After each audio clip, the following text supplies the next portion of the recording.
Welcome back. Our topic today is, have you ever dealt with anything like that where someone's off-put by the fact that you have bipolar disorder?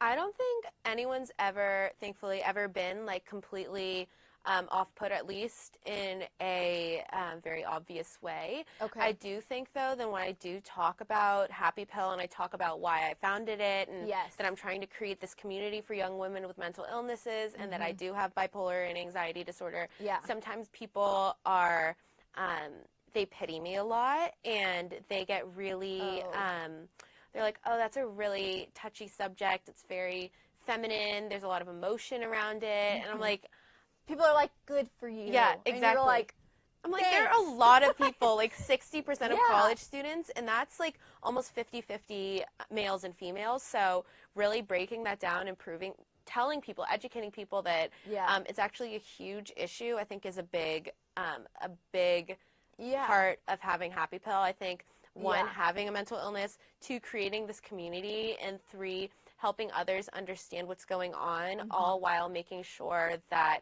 they really understand that it's not this like pity party, not this emotional, like feminine, like I understand females are associated with emotion. I just think that sometimes it's important to recognize that there are a lot of people who have emotions that aren't just girls. And there are a lot of males that are speaking up about mental illnesses. Definitely, especially on Instagram. I'm not sure if people actually recognize that, though, because it took me a while to really even go through social media and find out who's speaking up, what they're speaking up about, because I had the willpower to go through that. And that's what I think what's so great about us is that we're trying to bring it to the forefront of discussion so that people don't have to look up completely like OCD, like bipolar disorder, like anything like that. They can actually just see at the forefront what it is. I think the people within like my immediate community and my social media community have seen what I've been posting because I was just this normal college girl. I went to high school with all of these people, elementary school, and and family now they're members. like, what? Exactly, but at least they now can see like that I was this like normal person in their eyes, and now I'm like, I have this mental illness, but I'm still just that normal person that they had. And you don't need to feel bad for me. It's just like, I know how to deal with it, and I'm trying to help other people. I think that's the most important thing for you as well, I think. No, absolutely. And I mean, it didn't help the fact that I went from being a totally normal girl to having a period of my life where I was very, very ill.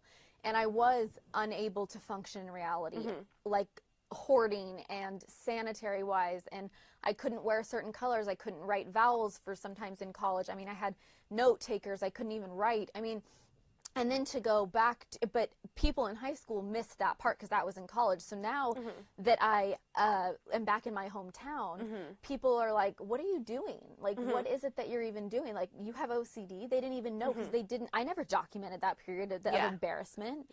But going back on what you said about males is the Obsessive Outsiders actually doesn't just target young women, but I'm targeting women and men of all ages because in my support group, in the institution, I had everyone from myself as an 18-year-old girl to a 60-year-old man, you know, and I want to be able to speak to all of them. Now, a lot of young women, I know that that is a huge deficit, and that I love that you focus on that. It's a lot harder to focus on kind of everyone together and appeal to everyone, but with the Outsiders, I have received lots of direct messages and engagement from males as well. And initially it was actually more from males. And so that support I didn't know was really there. And so I'm now trying to figure out how to like really expand my market enough where I can include both men and women, you know, which is, it can be hard. So definitely hard. I think it's great though that we are creating this discussion and including other people that that we get these messages, that anybody who's watching this, you guys can message us anytime. Yes, absolutely. We're here for you. I mean, I get messages all the time. Me too. From people, even from people I knew that didn't even have any sort of mental illness. Totally.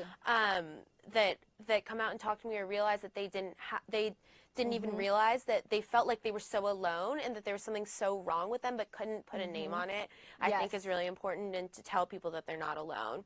But for people that want to get into the discussion, you don't have to have a mental illness at all. You really don't. I think it's important to speak up and to help others, and everybody's affected by somebody in their life who has a mental illness. You don't even know. Like, the person who made your coffee in the morning could have it. Like, totally. Your daughter, no your son, idea. you have no idea at all. That's why they say, what is that saying, when, you never know what someone's gone through unless you're them. So if you're rude to someone, or anything like that, it's like they could have had something horrific happen to them that morning.